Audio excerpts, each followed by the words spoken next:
Hi friends, welcome to Sham Institute and welcome to Sham Institute Daily Current Affairs. July 28, 2025 లో ఉన్నటువంటి current affairs headline చూసి current affairs వివరణలోకి మనం వెళ్దాం friends. ఇప్పుడు మనకు మొదటి అంశం 124వ మన్ కీ బాత్ కార్యక్రమం నిర్వహించడం జరిగింది. మరి 124వ మన్ కీ బాత్ కార్యక్రమంలో భారత ప్రధాని నరేంద్ర మోడీ గారు చెప్పినటువంటి అంశాలపైన మనం చూద్దామండి. అండ్ నెక్స్ట్ వచ్చేసి తమిళనాడు రాష్ట్రంలో మరి ఒక గంగైకొండ చోళపురం నిర్మాణానికి 1000 సంవత్సరాలైన సందర్భంలో జరిగినటువంటి ఆడి తిరువాదిరై ఉత్సవం విషయాలపైన డిస్కస్ చేద్దామండి. ఆడి తిరువాదిరై ఉత్సవం ఓకేనండి. నెక్స్ట్ చూద్దాం. 14వ బోల్డ్ కురుక్షేత్ర విన్యాసాలు నిర్వహిస్తున్నారు. మరి నిన్ననే ప్రారంభమైనవి. మరి 14th edition of the bold Kurukshetra exercise ఎక్కడ నిర్వహిస్తున్నారు, ఏ దేశాలు పాల్గొంటున్నాయి వంటి విశేషాలు చూద్దాం. అండ్ నెక్స్ట్ వచ్చేసి మరి సింగపూర్ పర్యటనలో ఒక ఆంధ్రప్రదేశ్ ముఖ్యమంత్రి చంద్రబాబు నాయుడు గారు 5 రోజుల పర్యటన నిమిత్తము సింగపూర్కి వెళ్ళడం జరిగింది. దానికి సంబంధించిన విశేషాలు చూద్దామండి. అండ్ నెక్స్ట్ వచ్చేసి ఎంతో ప్రతిష్టాత్మకమైనటువంటి క్రీడల్లో ఒకటైనటువంటి ఒక ప్రపంచ యూనివర్సిటీ క్రీడలు, మరి జర్మనీ దేశం ఆతిథ్యం ఇస్తున్నటువంటి జర్మనీలో జరిగినటువంటి ప్రపంచ యూనివర్సిటీ క్రీడల్లో భారత్ ఎన్ని పథకాలు సాధించింది, ఇలాంటి అంశాలు మనం చూద్దామండి. వీటితో పాటుగా మరికొన్ని ప్రాంతీయ జాతీయ అంతర్జాతీయ అంశాలతో పాటుగా సైన్స్ అండ్ టెక్నికల్ అప్డేట్స్, ముఖ్యమైన తేదీలు, వార్తల్లో వ్యక్తులు, ఇలాంటి అంశాలు కూడా మనం చూసే ప్రయత్నం చేద్దాము. ఓకేనా. మొదటి అంశం చూసినట్లయితే July 28 టుడే ఒక ఇంపార్టెన్స్ ఉందండి.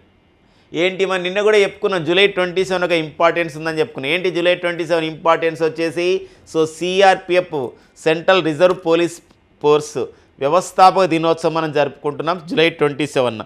July 26 ఎలా జరుపుకున్నాం, కార్గిల్ విజయ్ దివస్గా మనం జరుపుకున్నామండి July 26. మరి July 28 ప్రత్యేకత ఏంటంటే ప్రకృతి పరిరక్షణ దినోత్సవం, అంతర్జాతీయ ప్రకృతి పరిరక్షణ దినోత్సవం అండి.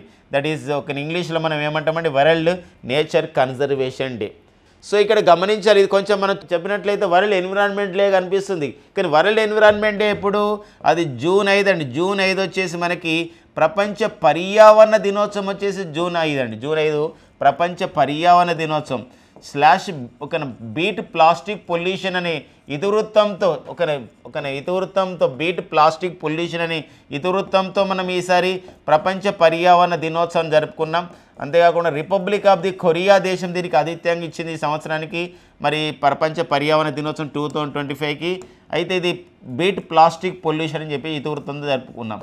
అయితే ఇది కూడా ఐక్యరాజ్యసమితి గుర్తించిన దినోత్సవమే, అంతర్జాతీయ ప్రకృతి పరిరక్షణ దినోత్సవం. బట్ ఇక్కడ ఏంటంటే ఎలాంటి ఇతివృత్తం అయితే ఇప్పటివరకు ఇవ్వలేదు. మనకి ఇది ఒక డేట్స్కి ఇంపార్టెన్స్ మనం ఇవ్వాలి కాబట్టి ముఖ్యమైన తేదీలు, దాని ప్రాముఖ్యత విషయంలో చాలా చూసుకోవాల్సిన అవసరం మనకు ఉంటుందండి. అంటే పర్యావరణ దినోత్సవము, తర్వాత నెక్స్ట్ వచ్చేసి ప్రకృతి పరిరక్షణ దినోత్సవము, అంతేకాకుండా ఇప్పుడు April 22 ఉంటుంది. April 22 మనకి ధరిత్రి దినోత్సవం అని చెప్పేసి అంటామండి, ఎర్త్ డే. ఇలాంటి మనకు అడుగుతున్న నేపథ్యం ఉంటుందండి ఈ సంబంధించిన విషయంలో. అంతేకాకుండా మరొక విషయం గమనించినట్లయితే ఈరోజు మరి May 22 April 22 ఎర్త్ డే అయితే, May 22 వచ్చేసి వరల్డ్ బయోడైవర్సిటీ డే.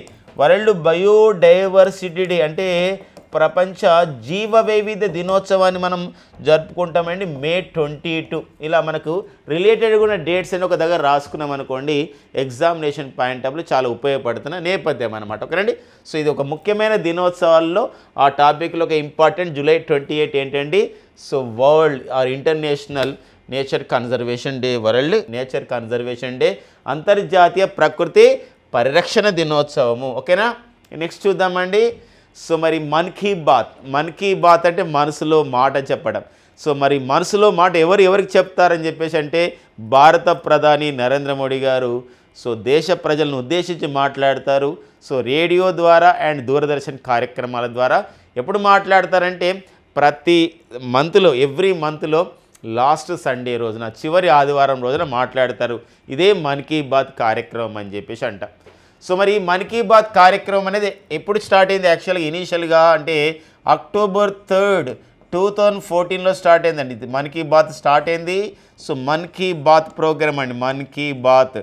ఈ మన్ కీ బాత్ ప్రోగ్రామ్ అనేది స్టార్ట్ అయింది ఎప్పుడంటే October 3, 2014లో స్టార్ట్ అయింది.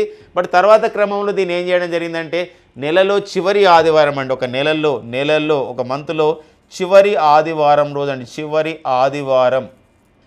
ఆదివారం నిర్వహించడం జరుగుతుంది అనమాట. రేడియో ద్వారా, Akashvani, all India radio and Doordarshan ద్వారా ఇది భారత ప్రధాని నరేంద్ర మోడీ గారు మన భారతదేశం సాధించినటువంటి విజయాలపైన, అంతేకాకుండా మన భారతీయ పౌరుల సంబంధించిన అంశాలపైన, వివిధ రాష్ట్రాల్లో అభివృద్ధి పైన, ఇలా ప్రతి అంశం పైన సో మనం వారికి సూచించవచ్చు అనమాట. ఈ మన్ కీ బాత్లో ఇది ప్రసంగించండి అని చెప్పేసి mygov.in అని చెప్పేసి ఒక వెబ్సైట్ ఉంటుంది.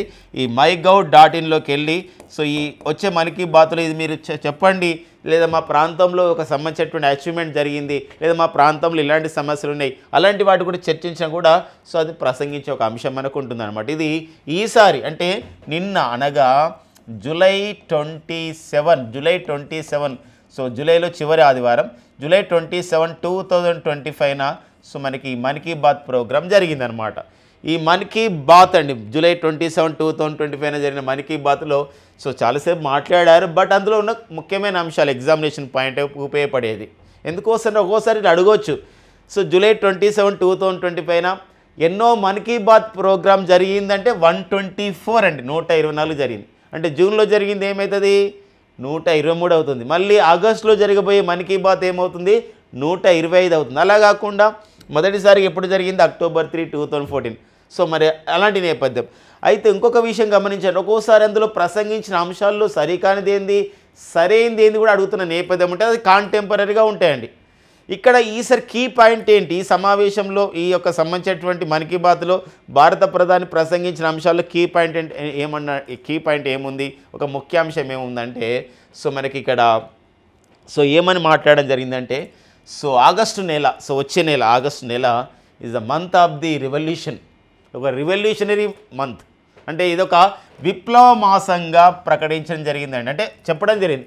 ఎందుకు విప్లవ మాసంగా చెప్పడం జరిగింది అని చెప్పేసి అంటే అందులో ఎన్నో సంబంధించిన విప్లవ సంఘటనలు మనకు ఉన్నాయి. అందులో ఒకటి మనం చూసినట్లయితే ఆగస్టు 1 అండి, మరి లోకమాన్య తిలక్ స్వరాజ్యం నా జన్మకు సాధించి తీరుతాను, freedom is my birth right, I can achieve it అని చెప్పేసి అన్నటువంటి సో లోకమాన్య తిలక్ మరి మనకి 1893 సంవత్సరంలో గణేష్ ఉత్సవాలని ప్రారంభించిన వారు కూడా ఎవరండి, లోకమాన్య తిలక్ అండి. మరి ఈ మధ్యకాలంలో మహారాష్ట్ర ప్రభుత్వం అధికారికంగా గణేష్ ఉత్సవాలని అధికారిక పండుగగా ఒక అఫీషియల్ ఫెస్టివల్గా ప్రకటించడం జరిగింది మహారాష్ట్ర అనమాట.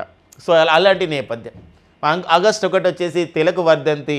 సో మరి తిలక్ వర్ధంతిని మనం స్మరించుకోవాలని చెప్పేసి చెప్పడం జరిగింది. అంతేకాదు ఫ్రెండ్స్, ఇంకా మనం చూసినట్లయితే ఆగస్టులో ఇక్కడ ఆగస్టు 7, 1905 మనకి స్వదేశీ మూమెంట్ స్టార్ట్ అయింది, స్వదేశీ ఉద్యమం స్టార్ట్ అయింది. మరి స్వదేశీ వస్తువులను మనం కాపాడుకోవాలి, విదేశీ వస్తువుల బహిష్కరణ చేసి స్వదేశీ ఉద్యమం స్టార్ట్ చేసాం. అందుకోసం మనం సో ఆగస్టు 7 ప్రతి సంవత్సరం కూడా సో మనకి ఆగస్టు 7 ఈ సంవత్సరం కూడా మనం ఎలా జరుపుకుంటామంటే ఆగస్టు 7 ఒక ఇంపార్టెంట్ డే ఉంది. అదేంటంటే జాతీయ చేనేత దినోత్సవం జరుపుకుంటున్నాం. దానికి కారణం ఏంటంటే స్వదేశీ ఉద్యమం మరి ఆగస్టు 7, 1905 స్టార్ట్ అయినటువంటి ఉద్యమం స్ఫూర్తి అనమాట, ఒక విప్లవ స్ఫూర్తి. అండ్ ఆగస్టు 8 మరి 1942 సో మరి మహాత్మా గాంధీ గారు క్విట్ ఇండియా ఉద్యమాన్ని ప్రారంభించడం జరిగింది. డూ ఆర్ డై అని ఒక నినాదాన్ని ఇవ్వడం జరిగిందండి. అలాంటి క్రమంలో ఆగస్టు 8 ఒక క్విట్ ఇండియా ఉద్యమ దినోత్సవం జరుపుకుంటున్నాం. అంతేకాకుండా మరి ఖుదీరామ్ బోస్ అండి, సో మరి భారతదేశ స్వాతంత్ర సమరయోధుడు, చిన్న వయసులోనే బ్రిటిష్ వారిపైన పోరాటం చేసే క్రమంలో 18 సంవత్సరాల చిన్న వయసులోనే అతను ఉరితీయబడ్డాడు, ఒక స్వాతంత్ర విప్లవ యోధుడు అయ్యాడు. ఎవరండి, ఖుదీరామ్ బోస్. మరి ఆగస్టు 11, 1988లోనే వారిని ఉరితీయడం జరిగిన నేపథ్యం అన్నమాట. అందుకోసమే ఆగస్టు 15 సో మన భారతదేశ స్వాతంత్ర దినోత్సవం. సో అర్థమవుతుందండి. అందుకోసమే ఈజ్ మంత్ ఆఫ్ ది ఒక రివల్యూషన్గా ఒక ప్రకటించడం జరిగింది భారత ప్రధాని నరేంద్ర మోడీ గారు. కాబట్టి ఆ సంబంధించిన విషయాన్ని గమనించుకోవాలి. అంతేకాకుండా మనం ఆగస్టు 23 మరొక ఇంపార్టెన్స్ పైన కూడా డిస్కస్ చేయడం జరిగిందండి మన్ కీ బాత్ ప్రోగ్రామ్. మొత్తం ఇంపార్టెంట్ డేట్స్ అనండి ఆగస్టులో. ఆగస్ట్ 23 ఏముంది ఇంపార్టెన్స్ అని చెప్పేసి అంటే చంద్రయాన్ 3 అండి. చంద్రయాన్ 3 ఒక చంద్రుడి యొక్క దక్షిణ ధ్రువం పైన మనం అన్వేషణ చేయాలి, చంద్రుడి యొక్క సౌత్ పోల్ పైన అడుగు పెట్టాలి. మన యొక్క ప్రజ్ఞాన్ రోవర్ విక్రమ్ రాడార్ అనే ఉద్దేశంతో 2023లో పంపించినటువంటి జూలై 14 పంపించినటువంటి చంద్రయాన్ మిషన్ ఆగస్టు 23, 2023న దక్షిణ ధృవాన్ని చేరింది. దక్షిణ ధృవాన్ని చేరి ఆ శివశక్తి పాయింట్ అని పేరు పెట్టడం జరిగింది ఆ పాయింట్కి. సో మరి ఆ నేపథ్యంలోనే ఆగస్టు 23ని మనం నేషనల్ స్పేస్ డేగా జాతీయ అంతరిక్ష దినోత్సవం మనం జరుపుకుంటున్నాం. సో చాలా జాగ్రత్తగా మనం గమనించండి. అంతర్జాతీయ అంతరిక్ష దినోత్సవం కాదండి, అంతర్జాతీయ అంతరిక్షయాన దినోత్సవం వచ్చేసి మనకి ఏప్రిల్ 12 అండి. ఏప్రిల్ 12 అనేది ఇంటర్నేషనల్ స్పేస్ ఫ్లైట్ డే జరుపుకుంటాం. అది యూరీ గ్యాగరిన్ అంతరిక్షంలోకి వెళ్ళి వచ్చిన రోజు మనం international space flight day. So Russia యుఎస్ఎస్ఆర్కి చెందినటువంటి యూరీ గ్యాగరిన్ అంతరిక్షంలోకి వెళ్ళి వచ్చాడు 1961 ఏప్రిల్ 12. అది ఇంటర్నేషనల్ స్పేస్ ఫ్లైట్ డే అయితే సో మన చంద్రయాన్ 3 ఒక సక్సెస్ కావడం జరిగింది ఆగస్టు 23న. ప్రపంచంలో ఎవరికి సాధ్యం కాదు సుసాధ్యం చేశాం. ఎవరు కూడా దక్షిణ ఒక చంద్రమండలంలోని ఈ యొక్క మూన్ పైన ఈ లూనార్ పైన సో దక్షిణ ధ్రువాన్ని ఎవరు కూడా చేరలేదు. అది చేరినటువంటి మొదటి ఉపగ్రహం మన చంద్రయాన్ 3, మన ప్రజ్ఞాన్ రోవర్, అందులో ఉన్నటువంటి విక్రమ్ ల్యాండర్. ఇలాంటి నేపథ్యం అన్నమాట. ఇలాంటి నేపథ్యంలోనే సో జాతీయ అంతరిక్ష దినోత్సవాన్ని మనం ఆగస్టు 23న జరుపుకుంటున్నాం. ఆ విషయాలపైన కూడా మాట్లాడుకోవడం జరిగింది మన నరేంద్ర మోడీ గారు. అంతేకాకుండా ఎప్పుడైతే ఇన్స్పైర్ లాంటి కార్యక్రమాలు ప్రారంభించారో, మానక్ అభియాన్ లాంటి కార్యక్రమాలు ప్రారంభించారో, దీని ద్వారా మన భారతదేశంలో ప్రజలలో పర్టికులర్గా విద్యార్థులలో పిల్లల్లో అంతరిక్షం పైన పిల్లల్లో పెరిగిన ఆసక్తి అని చెప్పేసి ఒక ప్రధాన వ్యాఖ్య చేయడం జరిగింది. అంతేకాకుండా ఈరోజు జార్ఖండ్ రాష్ట్రంలో కొన్ని ప్రాంతాల్లో సో మరి కొందరైతే జనజీవన స్రవంతిలో కలుస్తున్నారు నక్సలైట్లు, వాళ్ళు ఎంతో ఉపాధి పొందుతున్నారు, సో మార్పు వస్తుందని చెప్పేసి ప్రధానమైన వ్యాఖ్య కూడా చేయడం జరిగిందండి. ఇది మనకి 124th మన్ కీ బాత్లో సో ఉన్నటువంటి భారత ప్రధాని నరేంద్ర మోడీ గారు సో ఒక హైలైట్ చేసినటువంటి అంశాలను మనం డిస్కస్ చేసుకోవడం జరిగింది. ప్రెస్ ఇన్ఫర్మేషన్ బ్యూరో పిఐబి ద్వారా ఈ సమాచారం తీసుకొచ్చాం. ప్రభుత్వ పథకాల విషయంలో, నేషనల్ అఫైర్స్ విషయంలో ఈ పాయింట్ చాలా ఇంపార్టెంట్గా ఉంటుందండి. నెక్స్ట్ చూద్దామండి. సో మరి ఆంధ్రప్రదేశ్ రాష్ట్ర ముఖ్యమంత్రి సో చంద్రబాబు నాయుడు గారు సింగపూర్ పర్యటనలో 5 రోజుల పర్యటన నిమిత్తం వెళ్ళడం జరిగింది. 5 రోజుల పర్యటన నిమిత్తం ఈ పర్యటనలో భాగంగా సో మరి అక్కడ Telugu diaspora from south east India అని చెప్పేసి సంబంధించినటువంటి ఒక కార్యక్రమంలో పాల్గొనడం జరిగింది. అంతేకాకుండా మరి భారత్ హై కమిషనర్, సింగపూర్లో భారత్ హై కమిషనర్ అయినటువంటి శిల్పక్ అంబులేతో ఒకరిని చర్చించడం కూడా జరిగింది. అంతేకాకుండా సో మరి ఆంధ్రప్రదేశ్ రాష్ట్రంలో రాయలసీమ ప్రాంతం అనేది ఇది రక్షణ రంగం విషయంలో, ఏరోస్పేస్ విషయంలో, ఎలక్ట్రానిక్ విషయంలో, ఆటోమొబైల్ సంస్థలు నెలకొల్పే విషయంలో ఎంతో అనుకూలంగా ఉంది, మీరు పెట్టుబడులు పెట్టవచ్చు అని చెప్పేసి ఒక ప్రధానమైన వ్యాఖ్య కూడా చేయడం జరిగింది. ఆల్రెడీ మనం ఈరోజు ఆటోమొబైల్ సంస్థలు చూసినట్లయితే అనంతపురంలో మనం చూస్తే ఈరోజు కియా మోటార్ల సంస్థ ఆ విధంగా ఏర్పాటు చేశారు. మరి ఈ కియా మోటార్ల సంస్థ అండి, కియా ఆటోమొబైల్ సంస్థ ఇది ఏ దేశానికి చెందిందంటే సౌత్ కొరియా దేశానికి చెందిందనమాట. అదేవిధంగా ఈరోజు డిఫెన్స్ విషయంలో మనం చూసినట్లయితే ఈరోజు కర్నూలులోని ఓర్వకల్ మండలం పాలకొలను వద్ద నేషనల్ ఓపెన్ ఎయిర్ రేంజ్ అని చెప్పేసి అంటాం. నేషనల్ ఓపెన్ రేంజ్ వద్ద డిఆర్డిఓ చూసినట్లయితే ఈరోజు అన్మాన్డ్ ఏరియల్ వెహికల్ లాంచ్ ఒక ప్రెసిషన్ సంబంధించినటువంటి డెవలప్మెంట్ ఒక గైడెడ్ మిజైల్స్ని అక్కడ ఏర్పాటు చేయడం జరిగింది. అక్కడ పరీక్షించడం జరిగిన విషయాన్ని కూడా మనం డిస్కస్ చేసుకోవచ్చు అండి ఈరోజు. ఎందుకోసం అంటే అక్కడ క్షిపణి ప్రయోగ కేంద్రాలు కూడా ఏర్పాటు చేస్తున్న నేపథ్యం అనమాట. అందుకోసమే డిఫెన్స్ సెక్టర్ కూడా కర్నూలుకు అనుకూలం అని చెప్పడం జరిగింది. ఈరోజు ఎలక్ట్రానిక్స్ అనే సంస్థ అండి. ఈరోజు చిత్తూరులోకి వెళ్ళినప్పుడు, మన తిరుపతిలోకి వెళ్ళినప్పుడు మరి శ్రీనివాస్ సెజ్లో ఎన్నో ఎలక్ట్రానిక్స్ పరిశ్రమలు కూడా ఏర్పాటు చేస్తున్నారు. అలాంటప్పుడు రాయలసీమ ప్రాంతం అనేది పెట్టుబడులకు అనుకూలంగా ఉంది, సో మీరు రావచ్చు అని చెప్పేసి ఇక్కడ చెప్పడం జరిగింది అనమాట. ఇది ఒక ఇంపార్టెంట్ అండి. సో పర్యటన అంతా అయిపోయిన తర్వాత ఆంధ్రప్రదేశ్కి వచ్చిన పెట్టుబడులు, ఏ సంస్థలు వస్తున్న పెట్టుబడులు, అలాంటి అంశాలపైన మనం డిస్కస్ చేసుకునే ప్రయత్నం చేద్దామండి. సో మరి అబౌట్ సింగపూర్ గురించి చెప్పుకున్నట్లయితే ఈరోజు సింగపూర్ ప్రస్తుతం అధ్యక్షుడు ఎవరు అని చెప్పేసి అంటే అతని పేరు థర్మన్ షణ్ముగరత్నం అండి. Tharman Shanmugaratnam is the president Shanmugaratnam అండి. షణ్ముగరత్నం ప్రెసిడెంట్ సింగపూర్కి అధ్యక్షుడిగా ఉండడం జరిగింది. ఇంకొక విషయం ఏంటంటే భారత్ సింగపూర్ దేశాల మధ్య బైలేటరల్ రిలేషన్స్ దౌత్య సంబంధాలు ప్రారంభమై 60 years అవుతున్న సందర్భంగా ఈ పర్యటన ఒక మైలురాయిగా అభివర్ణించడం జరుగుతుంది విశ్లేషకులు అనమాట. ఇది ఒక ఇంపార్టెన్స్గా మనం చూసుకోవాల్సిన అవసరం మనకు ఉందండి. మరికొంత సంబంధించిన కరెంట్ అఫైర్ మనం చూద్దాం. అడి తిరువాదిరై ఉత్సవం అండి. అడి తిరువాదిరై ఉత్సవము జరుగుతున్నాయండి. ఎక్కడ జరుగుతున్నాయని చెప్పేసి అంటే తమిళనాడు రాష్ట్రం నిర్వహిస్తుంది. మరి తమిళనాడులోని అరియలూరు జిల్లాలు నిర్వహిస్తుంది. ఏంటి అరియలూరు జిల్లా ప్రత్యేకత అంటే అక్కడే మనకి గంగైకొండ చోళపురం రాజధాని ఉందండి. ఆ చోళల రాజధాని అనేటువంటి గంగైకొండ చోళపురం ఉంది. మరి ఫ్రెండ్స్ మనందరూ కూడా తెలుసు రాజేంద్ర చోళుడు మరి ఓకేనా. రాజేంద్ర చోళుడు మొదటి రాజేంద్ర చోళుడు అండి, మొదటి రాజేంద్ర చోళుడు అయినటువంటి వారు సో మరి 1025 సంవత్సరంలో 1025 సంవత్సరం క్రీస్తు శకం 1025 సంవత్సరంలో ఈ గంగైకొండ చోళపురాన్ని నిర్మించడం జరిగింది. సో మరి ఈ చోళపురం నిర్మించడం జరిగింది. ఇది మరి 2025 నాటికి 1000 సంవత్సరాల చరిత్ర అయిందండి. 1000 సంవత్సరాలు 1000 ఇయర్స్ అవుతున్న నేపథ్యం. అందుకోసమే ఈ ఆడి తిరువాదిరై ఉత్సవం. గంగైకొండ చోళపుర రాజధాని నిర్మాణానికి 1000 ఇయర్స్ కంప్లీట్ అయింది నిర్మాణానికే చెప్పొచ్చు.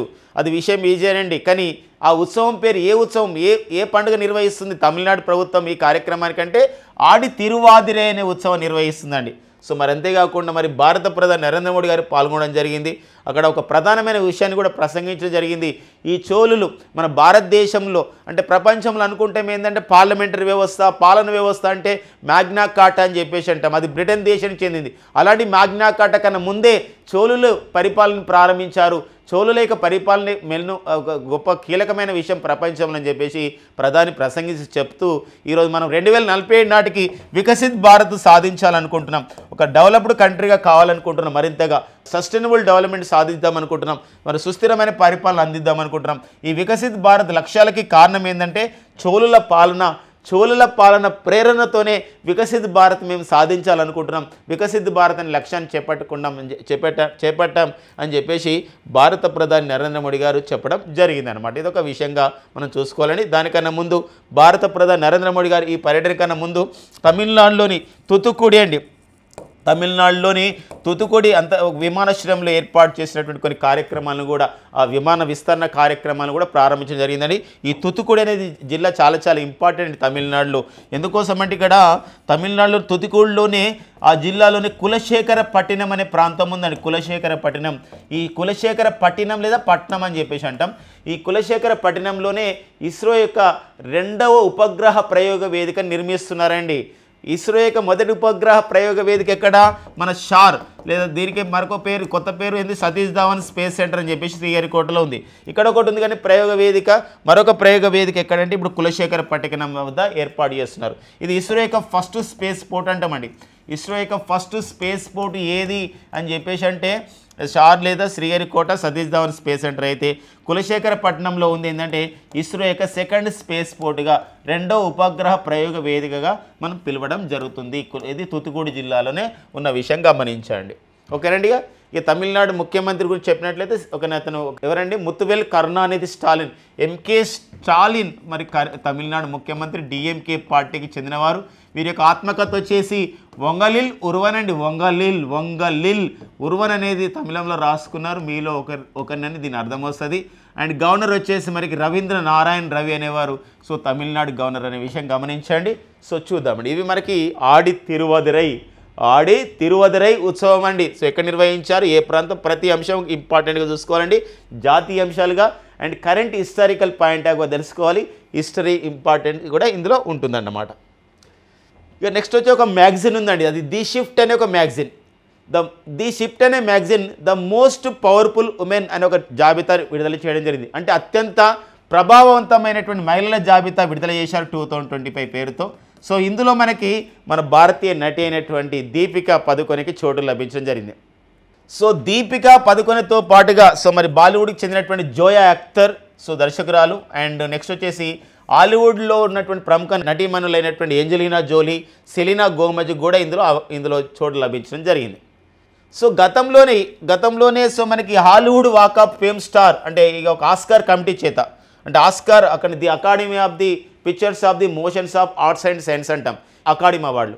ఈ అకాడమీ సంస్థ చేత ఆస్కార్ అవార్డుల కమిటీ చేత వీరికి Hollywood walk of fame star 2026 కూడా వీరిని గుర్తించడం జరిగింది దీపికా పదుకొనె అండి.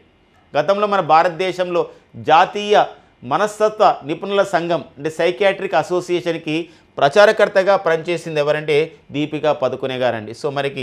సో మరి ఇలా ఒక సంబంధించినటువంటి నివేదిక విషయంలో, రిపోర్ట్స్ విషయంలో, నివేదికల విషయంలో ఈ పాయింట్ని మనం చూసుకోవాలి. వార్తల్లో వ్యక్తిగా ఉండడం జరిగిందనమాట.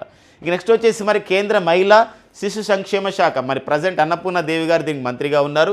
మరి కేంద్ర మహిళా శిశు సంక్షేమ శాఖ ఇక్కడ చూసిన ఉమెన్ అండ్ చైల్డ్ డెవలప్మెంట్ వాళ్ళు ఒక నివేదిక విడుదల చేయడం జరిగింది. పోషన్ ట్రాకర్ జూన్ 2025 అంటే జూన్ 2025లో సో జూన్ 2025లో పోషణ్ ట్రాకర్ జూన్ 2025 పేరుతో ఒక నివేదిక విడుదల చేయడం జరిగింది. ఈ నివేదిక విషయం ఏంటంటే పోషకాలు ఎలా ఒక న్యూట్రియంట్స్ అనేది ఎలా అందుతున్నాయి, ఈ న్యూట్రిషన్స్ లెవెల్ ఎలా ఉన్నాయి. ఎందుకోసం అంటే ఇక్కడ సో క్రియాశీలకమైనటువంటి ఏదైతే పోషణ విషయంలో మినరల్స్ కానివ్వండి, విటమిన్ కానివ్వండి అన్నీ కూడా సమపాలలో తీసుకోవాలి. అలా నేపథ్యంలో ఏమవుతుందంటే ఎదుగుదల గ్రోత్ అనేది తగ్గిపోతుంది. అలాంటి నేపథ్యంలో ఈ నివేదిక చాలా ఇంపార్టెంట్. దేశంలో ఉన్నటువంటి జిల్లాలలో 63 జిల్లాలలో 50% పైగా పిల్లల్లో ఎదుగుదల లోపం ఉందండి. 63 జిల్లాల్లో, 63% కాదండి, 63 జిల్లాల్లో. దేశంలో ఉన్నటువంటి మొత్తం జిల్లాలలో 780 జిల్లాలలో సో ఈ ప్రెస్ ఇన్ఫర్మేషన్ బ్యూరో ఇచ్చినటువంటి సమాచారం ప్రకారం 63 జిల్లాలలో 50% పైగా పిల్లల్లో ఎదుగుదల లోపం లేదు. 63 జిల్లాల్లో. ఇందులో ఈ 63 జిల్లాలలో ఉత్తరప్రదేశ్లోనే 34 జిల్లాలు ఒక ఇలా ఎదుగుదల లోపం ఉన్నాయన్నమాట, గ్రోత్ డిఫిషియన్సీ ఉంది. అందులో మనం చూసినట్లయితే యూపీ ఎక్కువ ఉండగా, యూపీ అత్యధికంగా మనకి యూపీలో 34 జిల్లాలు ఎక్కువగా ఉన్నాయన్నమాట పోషణ లోపం ఎవరికి పిల్లల్లో, దానివల్ల ఎదుగుదల జరగడం లేదు. అలా కాకుండా జిల్లాల్లో మనం చూసినట్లయితే ఏ జిల్లాలో అత్యధికంగా ఎదుగుదల లోపం లేదు అంటే ఎదుగుదల లోపం లేదు అంటే గ్రోత్ అనమాట, గ్రోత్ అండ్ డెవలప్మెంట్ అని చెప్పేసి అంటామండి.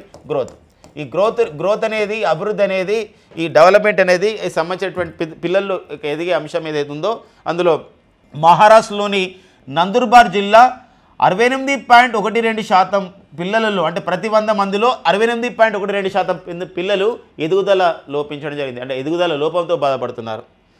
ఇది మొదటి స్థానంలో ఉంది ఎక్కువ ఎదుగుదల లోపం గల జిల్లాల్లో. రెండవ స్థానంలో ఉంది పశ్చిమ సింగ్భూం జిల్లా, జార్ఖండ్ రాష్ట్రంలో ఉంది. అక్కడ 68.07% ఉందన్నమాట రెండవ స్థానం.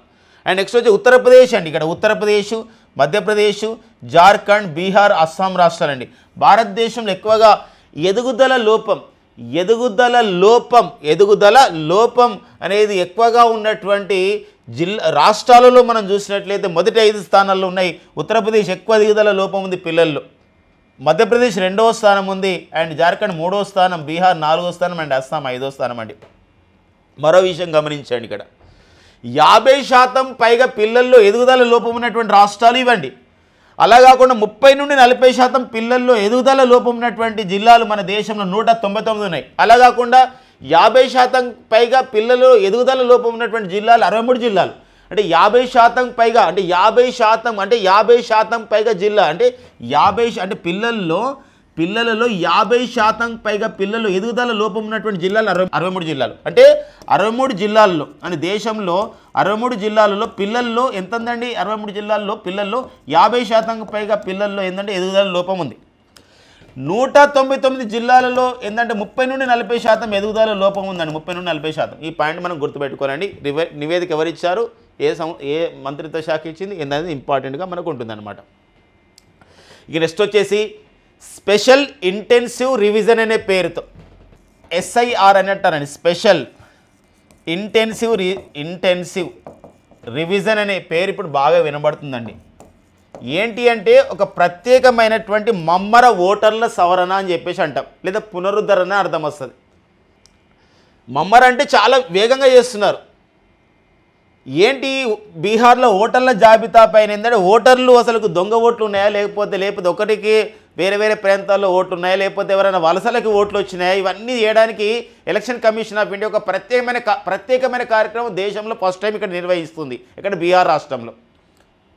సో ఈ క్రమంలో ఏమైందంటే ఇక్కడ అసలు ఓకేనా, ఇలాంటి క్రమంలో ఈ ఓటర్ల సవరణ కార్యక్రమంలో ఆధార్ కార్డు గుర్తింపు తీసుకోవడం లేదు. అంటే ఆధార్ కార్డు ఉంది కానీ ఇప్పుడు unique identification authority of India ఇచ్చినటువంటి ఆధార్ కార్డు ఇక్కడ చెల్లుబాటు కాలేదు, అవుతలేదు.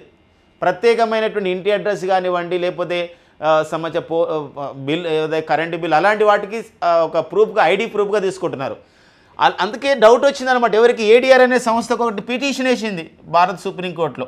ప్రజాస్వామ్య సంస్కరణల సంఘం అంటాం, association for the democratic reforms అని చెప్పేసి అంటామండి. అసోసియేషన్ ఫర్ డెమోక్రటిక్ రిఫార్మ్స్ అనే సంస్థ, అండి. Association of the democratic reform సంస్థ ఒక నివేదిక ఇచ్చింది, అంటే ఒక సుప్రీంకోర్టులో కేసు వేసింది. సరే మీరు ఎన్నికల విషయంలో ఓటర్ల సవరణ చేయండి, ఓటర్స్ సవరణ చేయండి, ఓటర్స్ రివిజన్ చేయండి, ఒక స్పెషల్ ఇంటెన్సివ్ రివిజన్ పేరుతో. కానీ మీరు ఉడాయ్ ఇచ్చినటువంటి ఆధార్ కార్డుని ఎందుకు గుర్తింపుగా తీసుకోవడం లేదు అని చెప్పేసి ఒక కేసు వేశారు.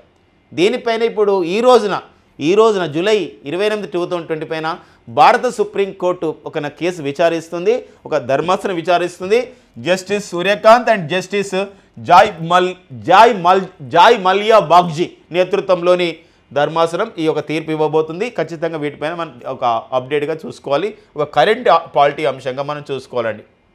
జస్టిస్ సూర్యకాంత్ గారు ప్రజెంట్ భారత సుప్రీంకోర్టులో జస్టిస్ బిఆర్ గవాయ్ తర్వాత భూషణ్ రామకృష్ణ గవాయ్ ఎవరండి వారు? మన భారత సుప్రీంకోర్టుకి 52వ ప్రధాన న్యాయమూర్తి అయినటువంటి వారు ప్రధాన న్యాయమూర్తి. సో వారి తర్వాత సీనియర్ అనమాట ఎవరు? జస్టిస్ సూర్యకాంత్.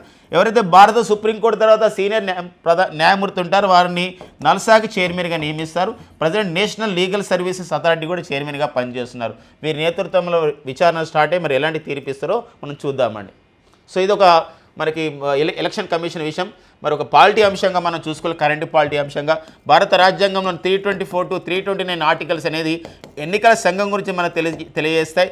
మరి భారత ప్రధాన ఎన్నికల కమిషనర్గా భారత తొలి ప్రధాన ఎన్నికల కమిషనర్ అంటే సుకుమార్ సేన్ అనేవారు first election commissioner of India, chief election commissioner of India. అయితే ప్రస్తుతం మన భారత ప్రధాన ఎన్నికల కమిషనర్గా ఎవరు పనిచేస్తున్నారని చెప్పేసి అంటే జ్ఞానేష్ కుమార్ అండి. ఎవరంటే జ్ఞానేష్ కుమార్ గారు పనిచేస్తున్నారు. వీరి పదవి చేపట్టిన ఎన్నో వ్యక్తి అంటే 26వ వ్యక్తి. మరి 25వ భారత ప్రధాన ఎన్నికల కమిషనర్ ఎవరంటే రాజీవ్ కుమార్ గారు. 26వ వారు ప్రజెంట్ పనిచేస్తున్నవారు జ్ఞానేష్ కుమార్ గారు అండి. ఇక నెక్స్ట్ వచ్చేసి 14వ బోల్డ్ కురుక్షేత్ర విన్యాసాలండి. మరి 14th ఎక్సర్సైజ్ బోల్డ్ కురుక్షేత్ర 2025 సో మరి జోధపూర్లో నిర్వహిస్తున్నారు. సో జోధపూర్ అంటే ఎక్కడంటే రాజస్థాన్లో నిర్వహిస్తున్నారు. అంటే ఈరోజు స్టార్ట్ అవుతున్నాయి. జూలై 28 నుండి ఆగస్టు 4 వరకు నిర్వహిస్తారు. భారత్ సింగపూర్ మధ్య సంబంధించినటువంటి సైనిక దళాలు ఇందులో సైనిక సిబ్బంది పాల్గొంటున్నారు. ఇది ఒక సైనిక విన్యాసాలు అన్నమాట. గుర్తుపెట్టుకోండి, ఎన్నో విన్యాసాలు, 14వ విన్యాసాలు. పేరేంటి? బోల్డ్ కురుక్షేత్ర. ఎక్కడ నిర్వహిస్తున్నారు? జోధ్పూర్, రాజస్థాన్, భారతదేశం. ఏ రెండు దేశాల మధ్య నిర్వహిస్తారు? భారత్, సింగపూర్. ఏ డేట్ మధ్య జరుగుతాయి? ఏ తరహా విన్యాసాలు? ఇది మనకి ఇంపార్టెంట్ అండి. 14వ ఎక్సర్సైజ్ సైనిక విన్యాసాలు, బోల్డ్ కురుక్షేత్ర, జోధపూర్, రాజస్థాన్ నిర్వహిస్తున్నారు జోధపూర్. సో మనకి భారత్, సింగపూర్ దేశాల మధ్య నిర్వహిస్తున్నారు. భారత్, సింగపూర్ దేశాలు కలిసి నిర్వహించుకునే ఒక నావికా విన్యాసాలకు ఏమని పేరు అని చెప్పేసి అంటారు. అదేంటండి? సింబ్యాక్స్. భారత్, సింగపూర్ దేశాలు కలిసి నిర్వహించుకునే నావికా విన్యాసాలకు సింబ్యాక్స్ అండి. ఇట్లా అప్డేట్ కావాలండి. ఇక నెక్స్ట్ వచ్చేసి మనకి రాష్ట్రపతి భవన్లో సో మనకి కళా ఉత్సవ్ అనే కార్యక్రమం నిర్వహిస్తున్నారు. ఫ్రెండ్స్, మనందరికీ తెలుసు భారత రాష్ట్రపతి ద్రౌపది ముర్ము అధికారం చేపట్టి 3 years అవుతుందండి. అంటే 15వ రాష్ట్రపతిగా సో వీరు ఒక ప్రమాణ స్వీకారం చేశారు. సో మరి ఇప్పుడు 3 సంవత్సరాలు కంప్లీట్ అవుతున్న నేపథ్యం అనమాట. ఇలాంటి నేపథ్యంలో రాష్ట్రపతి భవన్లో కళా ఉత్సవ్ అనే కార్యక్రమం నిర్వహించడం జరిగింది. ఈ కళా ఉత్సవంలో పర్టికులర్గా సోహరాయ్ అనే కళల ప్రదర్శన పైన ఒక ప్రత్యేకమైన ఒక సంబంధించిన కార్యక్రమం నిర్వహించారు. అందుకే ఇక్కడ సోహరాయ్ అని చెప్పేసి అంటాం. సోహరాయ్ అనే పేరుతో కళల ప్రదర్శన అంటే సోహరాయ్ అనే పేరుతో ఒక పండుగ కూడా ఉంటుంది. ఈ సోహరాయ్ అనే పండుగ జార్ఖండ్, బీహారు, ఒడిషా, వెస్ట్ బెంగాల్ నిర్వహిస్తారు. ఇది గిరిజన మహిళలు చేసే ఒక ఆర్ట్ అన్నమాట. గిరిజన మహిళలు సహజ సిద్ధమైన కలర్స్తో వేసే ఒక పెయింటింగ్స్. అంతేకాదు ఈ గిరిజన మహిళలు వేసే ఒక సోహరాయ్ కళకి ఒక హజీరాబాగ్లో చాలా ఫేమస్ జార్ఖండ్లో. దీనికి GI ట్యాగ్ కూడా రావడం జరిగింది, జియోగ్రఫికల్ ఇండికేషన్ ట్యాగ్ కూడా రావడం జరిగింది. వెరీ వెరీ ఇంపార్టెంట్ ఇప్పుడు చెప్పిన విషయం. సోహరాయ్ కళలు, సోహరాయ్ పండుగ ఏ రాష్ట్రంలో ప్రసిద్ధి? జార్ఖండ్, బీహార్, ఒడిశా, వెస్ట్ బెంగాల్. కళా ఉత్సవంలో భాగంగా దీన్ని ప్రదర్శించడం జరిగింది. మరి ఏ ప్రాంతంకు చెందినటువంటి సోహరాయ్ కళకి GI ట్యాగ్ వచ్చిందంటే జార్ఖండ్లోని హజీరాబాగ్లో ఉన్నటువంటి కళకు అనమాట. ఇది సోహరాయ్ కళ. ఓకేనండి. సో ఇది మనకు ఒక జాతీయ అంశంగా ఇండియన్ హెరిటేజ్ కల్చర్గా మనం చూసుకోవాలండి. ఈ నెక్స్ట్ మరొక అంశం అండి. సో 15వ కాప్ అంటే ఏంటంటే కాన్ఫరెన్స్ ఆఫ్ ది పార్టీస్ అని చెప్పేసి అంటాం. కాన్ఫరెన్స్ ఆఫ్ ది పార్టీస్ అండి. ఈసారి కాప్ సదస్సు అనేది దేనిపైన జరుగుతుందంటే రామ్సార్ సదస్సు అండి. అంటే చిత్తడి నేలల సంరక్షణ గురించి వచ్చినటువంటి సదస్సు. మరి ఈ సదస్సు జూలై 23 నుండి జూలై 31, 2025లో మరి విక్టోరియా జలపాతం పక్కన మరి జరుగుతుంది. జిపాంబేలో నిర్వహించుకోవడం జరుగుతుందన్నమాట. సో ఇది ఒక ఇంపార్టెంట్గా ఈ సంబంధించిన అంశాన్ని మనం చూసుకోవాలండి. అంటే ఈ సదస్సులు ఎక్కడ నిర్వహిస్తారు అనే విషయం ఎందుకోసం మన రామ్సార్ కన్వెన్షన్ అంటాం. సో ఫ్రెండ్స్ గమనించండి, రామ్సార్ కన్వెన్షన్ అంటాం. సో మరి రామ్సార్ లేదా రామ్సార్ ఇలా కూడా రాస్తామంట. రామ్సార్ కన్వెన్షన్ ఈ రామ్సార్ కన్వెన్షన్ ఏంటంటే ప్రధానంగా దేనిపైన జరిగిందంటే చిత్తడి నేలల సంరక్షణ గురించి 1971లో ఫిబ్రవరి 2న జరిగింది. అందుకే ఫిబ్రవరి 2ని మనం చిత్తడి నేలల దినోత్సవం జరుపుకుంటాం. మన భారతదేశంలో రామ్సార్ జాబితాలో చేర్చబడినటువంటి వాడు ఆ వెట్లాండ్స్ చిత్తడి నేలలు ఎన్నంటే మొత్తం కూడా 91 చేరడం జరిగింది. ఇలాంటి నేపథ్యంలో చిత్తడి నేలల సంరక్షణ గురించి ఎలాంటి చర్యలు చేపట్టాలనే అంశంపైన 15వ చిత్తడి నేలల అంతర్జాతీయ సదస్సు లేదా రామ్సార్ కన్వెన్షన్ 15వ కాప్ సదస్సు ఎక్కడ నిర్వహించారంటే జింబాబ్వేలో నిర్వహించడం జరిగింది. జింబాబ్వేలోని విక్టోరియా జలపాతం దగ్గర నిర్వహించడం జరిగింది. అది కూడా యునెస్కో ఒక వారసత్వ సహజ సంపదలోకి చేరింది మరి జింబాబ్వేలోని విక్టోరియా ప్రాంతంలో. ఓకేనండి. మరి జింబాబ్వే మనకు న్యూస్లో ఉంది. జిగ్ అనే కరెన్సీని ఇటీవల ప్రారంభించిన దేశం ఏదని చెప్పేసి అంటే జిగ్ అనే కరెన్సీని ప్రారంభించిన దేశం జింబాబ్వే. అంతేకాకుండా కిరిస్ట్రీ కోవెంట్రీ మరి కిరిస్ట్రీ కోవెంట్రీ అని చెప్పేసి ఒకరు ఉన్నారండి. మరి కిరిస్ట్రీ కోవెంట్రీ ఎవరు అని చెప్పేసి అంటే వీరు జింబాబ్వే దేశానికి చెందినవారు. వీరు మరి అంతర్జాతీయ ఒలింపిక్ సంఘానికి అధ్యక్షురాలిగా నియమితులు కావడం జరిగింది. అంతర్జాతీయ ఒలింపిక్ సంఘానికి అధ్యక్షురాలిగా నియమితులైన తొలి ఆఫ్రికన్ మహిళ, తొలి జింబాబ్వే మహిళ, 10వ వ్యక్తి ఎవరంటే కిరిస్ట్రీ కోవెంట్రీ. సో అలా నేపథ్యం చూసుకోండి. మరొక అంశం ఇందులోనే ఉందండి. థాయ్ కంబోడియా దేశాల మధ్య కాల్పుల విరమణ చర్చలు నిర్వహిస్తున్నారన్నమాట. ఈరోజే జరుగుతుంది. జూలై 28, 2025న థాయిలాండ్ మరియు కంబోడియా దేశాల మధ్య కాల్పుల విరమణ చర్చలు జరుగుతున్నాయి అన్నమాట. సీజ్ ఫైర్ ఒక అగ్రిమెంట్ జరగబోతుందని ఎవరు ప్రకటించారు? ఎవరండి? డొనాల్డ్ ట్రంప్ ప్రకటించడం జరిగిందనమాట. ఇది మలేషియా దేశంలో నిర్వహిస్తున్నారు ఈ శాంతి చర్చలు, మరి కాల్పుల విరమణ చర్చలు. దీనికి మలేషియా ప్రధాని అన్వర్ ఇబ్రహీం గారు మరి ఒక మధ్యవర్తిగా వ్యవహరించబోతున్నారు. ఈ విషయాన్ని ప్రకటించింది డొనాల్డ్ ట్రంప్ ప్రకటించడం జరిగింది. అంటే డొనాల్డ్ ట్రంప్ చేసినటువంటి కార్యక్రమాల ద్వారానే ఇరు దేశాల వాళ్ళు కూడా ఈ యొక్క కాల్పుల విరమణ చర్చలు జరపాలని నిర్ణయించుకోవడం జరిగింది. సో ఈ విషయాన్ని మరి థాయిలాండ్ తాత్కాలిక ప్రధాని ఉమమ్ వెచాయ్చాంగ్ అండ్ నెక్స్ట్ వచ్చేసి మనకి ఇక్కడ కంబోడియా ప్రధాని అయినటువంటి హూన్ సెన్ చెప్పడం జరిగిందనమాట. ఇది ఒక విషయం అండి. అండ్ నెక్స్ట్ వచ్చేసి ఇక్కడ మనకు గమనించండి. ఇక్కడ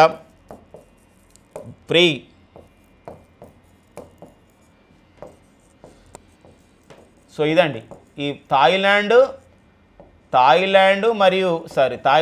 మరియు కంబోడియా దేశాల మధ్య గొడవకు కారణమైంది ఈరోజు వివాదాస్పదమైనటువంటి టెంపుల్ ఒకటి ఉందండి. అదే ప్రీ ఉహిర్ టెంపుల్. ఈ విషయంలోనే గొడవలు నిర్వహించుకోవడం, అదే వాళ్ళిద్దరు కూడా కాల్పులు జరుపుకుంటున్నారు. థాయిలాండ్ దేశం, కంబోడియా దేశం అనమాట. అలాంటి నేపథ్యంలో మరి చర్చల యొక్క ఫలితాలు ఎలా ఉంటాయో చూద్దామండి. రేపు దానిపైన మరింత అప్డేట్ చెప్పుకునే ప్రయత్నం చేద్దాం. ఒక్కోసారి అడగొచ్చండి, ప్రీ విహేర్ టెంపుల్ ఇటీవల వివాదాస్పదమైంది ఏ రెండు దేశాల మధ్య ఉందంటే థాయిలాండ్, కంబోడియా మధ్య ఉందన్నమాట. ఇక నెక్స్ట్ వచ్చేసి స్పోర్ట్స్ అప్డేట్ అండి. బెల్జియంలో గ్రాండ్ ప్రీ టోర్నమెంట్ జరిగింది. గ్రాండ్ ప్రీ అంటే ఇక్కడ ఫార్ములా 1 రేస్ అండి. ఫార్ములా 1 జరిగిందండి. మరి ఫార్ములా 1లో కార్ రేసులో విజేతగా పిఎస్టీ గెలిచాడు. ఈ పిఎస్టీ యొక్క ప్రత్యేకత ఏంటి? పిఎస్టీ ప్రత్యేకత ఏంటంటే ఇతను మ్యాక్లెరన్ అనే ఒక జట్టు ఉంటుందని ఒక టీం, దానికి చెందినవాడు. ఈ సీజన్లో 2025 సీజన్లో ఇతని 6th టైటిల్ అనమాట. వీరు 6వ టైటిల్ సాధించడం జరిగింది. ఇలా మనకి ఏంటంటే వార్తలు ఉన్నారు కాబట్టి స్పోర్ట్స్ అప్డేట్గా ఈ వ్యక్తి పేరు అంటే స్పోర్ట్స్ పర్సన్ పేరు ఏం పేరు అంటే పిఎస్టీ, జట్టు ఏంది మ్యాక్లెరన్, అట్లా గుర్తుపెట్టుకోవాలి. ఇక నెక్స్ట్ వచ్చేసి ప్రపంచ యూనివర్సిటీ క్రీడలండి. వరల్డ్ యూనివర్సిటీ గేమ్స్ 2025 హోస్ట్ చేసినటువంటి దేశం ఏదంటే జర్మనీ. మనం భారత్ సాధించిన పథకాలు 12 అండి, గుర్తుపెట్టుకోండి. సో ఇది చాలా అంటే మనకి 12 పథకాలు మనం సాధించాం 12. సో మరి వరల్డ్ యూనివర్సిటీ క్రీడలు ఎక్కడ నిర్వహించారు, ఎన్ని పథకాలు సాధించాం, ఆ పాయింట్ మనకి ఇనఫ్గా సరిపోతుంది. ఎగ్జామినేషన్ పాయింట్ ఆఫ్లో క్రీడల విషయంలో అప్డేట్గా నేర్చుకోండి. ఇక నెక్స్ట్ వచ్చేసి మనకి ఫెడరేషన్ ఆఫ్ ది మనకి ఇండియన్ హాకీ అండి. మన భారత హాకీ సమాఖ్య అంటే మనం దీన్ని సింపుల్గా మనం ఏమంటామంటే హాకీ ఇండియా అంటామండి. మన భారత హాకీ సమాఖ్య అని హాకీ ఇండియా అని చెప్పేసి అంటాం. హాకీ ఇండియా ఏర్పడి అండి 1925 అండ్ 2025. సో మరి 1925, 2025 అంటే 100 years అవుతుందండి. 100 సంవత్సరాలు అవుతుంది. ఈ 100 సంవత్సరాలు అందుకే భారత హాకీ వసంత ఉత్సవాలు నిర్వహిస్తున్నారు. సో మరి దీనికి ప్రజెంట్ భారత హాకీ సమాఖ్యకి అధ్యక్షుడిగా ఉన్నారు హాకీ మాజీ కెప్టెన్ అయినటువంటి మన భారత కెప్టెన్ హాకీ టీంకి ఎవరండి దిలీప్ టర్కీ. వారి నేతృత్వంలో కొన్ని కార్యక్రమాల స్వీకారం చూడతాము. హాకీని మరింతగా పాపులర్ చేయాలి అనే ప్రధానమైన ఉద్దేశం ఇందులో కనబడుతుంది అనమాట. ఏదైనా సంస్థ కానివ్వండి 25, 75, 100 ఇట్లా 125, 150 ఇయర్స్ అవుతున్నప్పుడు మనకి ఇంపార్టెంట్గా ఎగ్జామినేషన్లో అడుగుతాడు అనమాట. కాబట్టి ఇక్కడ ఈ క్రింది ఏ క్రీడా సంస్థ 100 సంవత్సరాలు పూర్తి చేసుకుంటుంది, ఇలాంటి విషయాలు, దానికి అధ్యక్షుడు ఎవరు, ఎందుకోసం అంటే ఈరోజు మన భారత హాకీకి ఎనలేని సేవలు చేసిన వ్యక్తి ఉన్నారు, వారే మనకి మేజర్ ధ్యాన్ చంద్ అండి. వారి నాయకత్వంలోనే మనం ఈరోజు భారత హాకీ టీం అనేది మరింతగా అభివృద్ధి చెందింది. ఒలింపిక్ క్రీడల్లో మనం ఈరోజు 12 పథకాలు సాధించాం అంటే మన భారత హాకీ అంటే ఆయన యొక్క సేవలు అనమాట. అలా సేవల్ని గుర్తుంచుకోవడం అంతేకాదు, సో మనకి ఒలింపిక్ క్రీడల్లో 12 పథకాల్లో 8 స్వర్ణ పథకాలు సాధించడం జరిగిందనమాట. అందులో అలాంటి నేపథ్యాన్ని కూడా ఈ సందర్భంగా చర్చించడం, అనేక హాకీ మ్యాచెస్ని వివిధ నగరాల్లో నిర్వహించడం అనే ఒక ప్రధానమైన ఉద్దేశం ఇందులో కనబడుతుంది అనమాట. కాబట్టి ఇటీవల ఈ క్రింది ఏ క్రీడా సంస్థ 100 సంవత్సరాలు పూర్తి చేసుకుంది, ఇలాంటి ప్రశ్నలు మనం ఎక్స్పెక్ట్ చేయొచ్చు. అంతేకాకుండా హాకీ ఇండియాకి ప్రజెంట్ అధ్యక్షుడు ఎవరు అని చెప్పేసి అంటే ఎవరండి, దిలీప్ టర్కీ అనేవారు మనకు భారత మాజీ హాకీ కెప్టెన్ సో ఉండడం జరిగిందనమాట కదండి. సో మరి డైలీ కరెంట్ అఫైర్స్ ముగించడానికన్నా ముందు ఈరోజు ఉన్నటువంటి మరికొన్ని బుల్లెట్స్ని కరెంట్ అఫైర్స్ రూపంలో మన షామ్ ఇన్స్టిట్యూట్ షామ్స్ డిఎన్ఏ పేరుతో అందిస్తున్న విషయం మీ అందరికీ కూడా తెలుసు. సో మరి E3 అనే కూటమిలో కల దేశాలు ఏంటి అన్నాడండి. E3 అనే కూటమి అండి. సో మరి E3 అనే కూటమిలో ఉన్న దేశాలు ఏంటంటే యూకే, జర్మనీ, ఫ్రాన్స్ దేశాలండి. యూకే, జర్మనీ, ఫ్రాన్స్ దేశాలు. సో మనకు ఒక సంబంధించినటువంటి ఆర్థిక సహకారం అనే ప్రధానమైన ఉద్దేశం. సో అనే ప్రధానమైన E3 అనే కూటమి ఏర్పాటు చేశారు. ఇది ఒక ఇన్ఫార్మల్ కూటమి. అంటే ఏంటంటే దీనిపైన ఏంటంటే ఇన్ఫార్మల్ అంటే అధికారికంగా ప్రకటించుకోలేదు, బట్ వార్తల్లో మనకు ఉంటాయి అనమాట. అందుకే E3 కూటమిలో ఉన్న దేశాలు ఏంటంటే యూకే, జర్మనీ, ఫ్రాన్స్ అని గుర్తుపెట్టుకోండి. M23 రెబల్ గ్రూప్ ఏ దేశానికి చెందింది, ఎందుకోసం అంటే ఈ మధ్యకాలంలో ఖతర్ దేశ రాజధాని దోహాలో శాంతి చర్చలు జరిపి మీ ఎలాంటి సంబంధించినటువంటి ఒక మిలిటెన్సీ చర్యలు చేపట్టం, ఎలాంటి ఉగ్రవాద చర్యలు చేపట్టం, ప్రభుత్వంకి సపోర్ట్ చేస్తాం, ఒక అభివృద్ధిలో భాగస్వామ్యం అవుతుందని చెప్పేసి ఒక ఒప్పందం చేసుకుందనమాట ఈ రెబల్ గ్రూపు. అంటే రెబల్ అంటే ఒక తీవ్రవాద సంస్థగా ఉంది. M23 అంటారు, ఒకటి March 23 గ్రూప్ అని చెప్పేసి అంటారు అనమాట. ఆ ఉద్యమం అప్పుడు స్టార్ట్ అయింది, దానికి అట్లా పేరు పెట్టడం జరిగింది. M23 అనే ఒక రెబల్ గ్రూప్ అనమాట, ఒక ఉగ్రవాద మిలిటెన్సీ కార్యకలాపాలు నిర్వహిస్తున్న సంస్థ. ఈ ఖతర్ దేశంలో ఆ దేశంతో ఒప్పందం చేసుకుంది ఖతర్ మధ్యవర్తిత్వంతో. ఏ దేశంలో అంటే DRC అంటే democratic republic of the Congo. Congo అంటే ఒక నది ఉంటుంది కాబట్టి DRC అంటే దేశంగా పిలుస్తాం, democratic republic of the Congo అని చెప్పేసి అంటాం. DRC అంటే ఏంటంటే ఇక్కడ democratic republic of Congo, republic of Congo అని చెప్పేసి అంటాం, రిపబ్లిక్ ఆఫ్ ది కాంగో. ఓకేనండి. ఇటీవల M23 రెబల్ గ్రూప్ ఏ దేశానికి చెందిన వార్తల్లో ఉంది అంటే DRC అని గుర్తుపెట్టుకోండి. Doctor Manmohan Singh earth sciences యూనివర్సిటీని ఏ రాష్ట్రంలో నెలకొల్పారని చెప్పేసి అంటే తెలంగాణలోని కొత్తగూడెం, భద్రాద్రి కొత్తగూడెం జిల్లాలో కొత్తగూడెంలో నెలకొల్పడం జరిగిందనమాట. సో కొత్త విశ్వవిద్యాలయం కాబట్టి మనకు వార్తల్లో ఉంది. అండ్ ఆగస్టు 2025లో ఖగోళ శాస్త్ర ఒలింపియాడ్ ఏ నగరంలో జరగనుందన్నాడు. సో మరి నిన్ననే జరిగినటువంటి 124వ మన్ కీ బాత్ కార్యక్రమంలో భారత ప్రధాని నరేంద్ర మోడీ గారు చెప్పడం జరిగిందన్నమాట ఈ విషయాన్ని. అందుకోసమే అది మనకి ఇవ్వడం జరుగుతుంది. ఆగస్టు 2025లో ఖగోళ శాస్త్ర ఒలింపియాడ్ అనేది ఏ నగరంలో జరుగుతుందంటే అది ముంబైలో నిర్వహించబోతున్నారు మన భారతదేశంలో. ఏ దేశ సరిహద్దులో వినియోగం కోసం BSF అంటే బార్డర్ సెక్యూరిటీ ఫోర్స్ వాళ్ళకి ఒక 5,000